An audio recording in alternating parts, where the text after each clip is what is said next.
Hello friends, all in one classes by PM में आपका स्वागत है। आज हम लोग टीजीटी पीजीटी 2022 आर्ट की टेस्ट सीरीज़ पार्ट 2 सॉल्व करने जा रहे हैं। पार्ट 1 हम पहले करा चुके हैं, जिसमें हमने 1 से लेकर के 15 तक के क्वेश्चन सॉल्व किए थे। उसी सीरीज़ का हम पार्ट 2 आज सॉल्व करेंगे क्वेश्चन नंबर 16 से। जिसने पहली वीडियो नहीं देखी वो जाकर के पार्ट 1 देखे। और आज हम लोग इसका पार्ट 2 करने जा रहे हैं, वो भी बहुत अच्छी ट्रिक के माध्यम से, जिसे आपको एक बार में चीज़ें एकदम से आपके दिमाग में बैठ जाएगी। आपको बहुत सारे क्वेश्चन याद हो जाएंगे, आपको दोबारा पढ़ने की ज़रूरत नहीं पड़ेगी।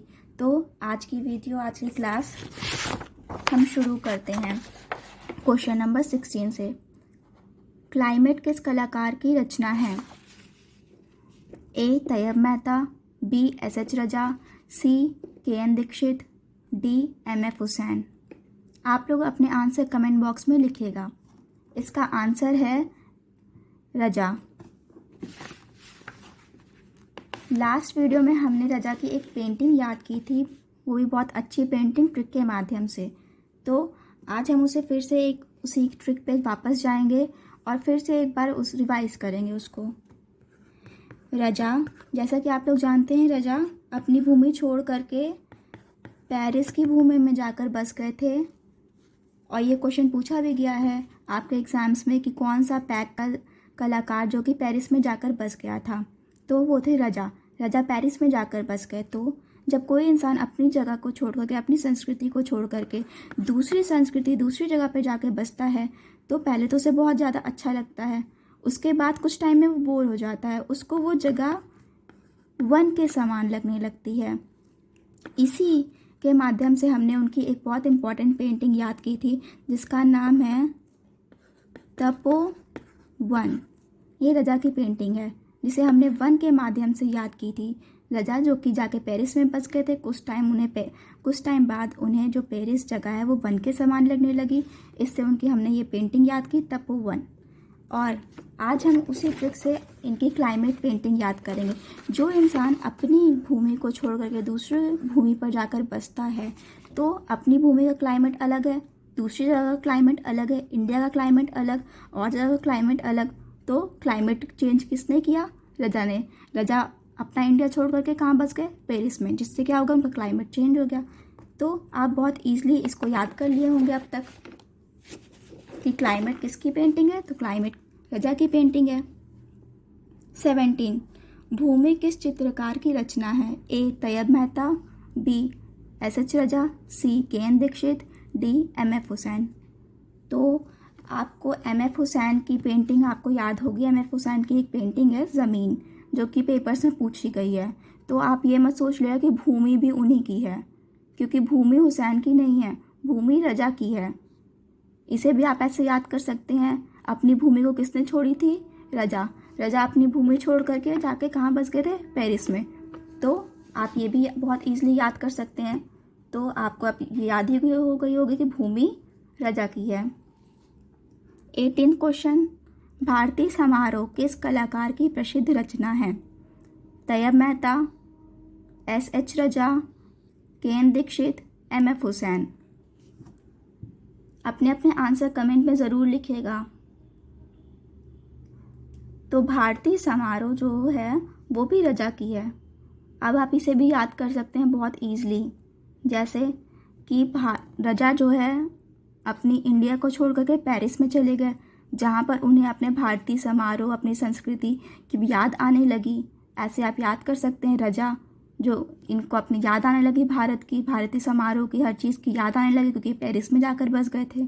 तो रजा की ये पेंटिंग है, ये भी आप बहुत अच्छे से याद कर सकते हैं। देखिए, आप थोड़ा बहुत लॉजिक सोचिए।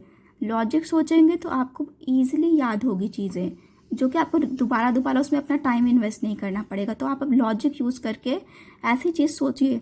और मैं ही आपको बताऊँ, ये ज़रूरी नहीं है, बहुत सारी चीज़ें आप में भी होगी, आपको भी बहुत सारी चीज़ें ऐसे आप याद करते होंगे। तो आप ऐसे ही कोई अपना लॉजिक लगाइए। आप अपने लॉजिक से चीज़ें याद करने की कोशिश करिए। जैसे रजा की हमने सिर्फ वो पेरिस में जाकर बस गए थे, उससे हमने उनकी बहुत सारी पेंटिंग्स याद कर ली है। ऐसे ही आप और भी पेंटिंग्स याद करिए, ऐसे आप बहुत अच्छे से याद कर सकते हैं। तो अब हम आ जाते हैं क्वेश्चन नंबर 19 पे। निम्नलिखित में से कौन तबला वादक चारों घरानों के तबला वादन में सिद्ध रहा? ए. अहमद जान थिरकवा, बी. समता प्रसाद, सी. किशन महाराज, डी. मुन्ने खां। इसका आंसर है अहमद जान थिरकवा। क्वेश्चन नंबर 20, यामिनी कृष्णमूर्ति का संबंध किस शास्त्रीय नृत्य से है? ए. भरतनाट्यम, बी. कथकली, यहाँ पे मिस प्रिंट हो गया है, जब आपको PDF जाएगी तो आप अपने में लिख लीजिएगा कथकली, सी. उड़ीसी, डी. कुचिपुड़ी। कमेंट में अपना आंसर ज़रूर लिखते रहिएगा आप लोग।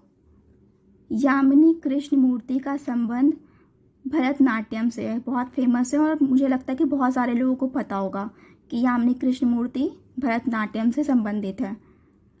आपको मैं इस क्वेश्चन की सीरीज़ कराने के बाद मैं आपको ये अपने शास्त्रीय नृत्य के बारे में भी आपको कुछ बताऊंगी।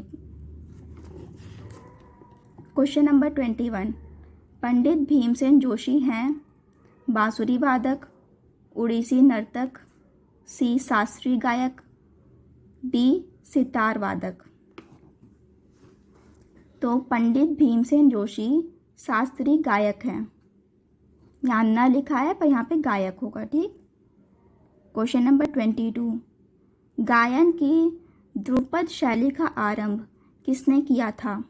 अमीर खुसरो, मानसिंह तोमर, तानसेन, डी. विष्णु दिगंबर पुलस्कर। इसका आंसर है मानसिंह तोमर। और आपको एक चीज़ बता दूं, जैसे इसमें आपके इस क्वेश्चन में लिखा है ध्रुपद, कभी कभी पर ये ध्रुपद नहीं लिखता है, कहीं कहीं पर ये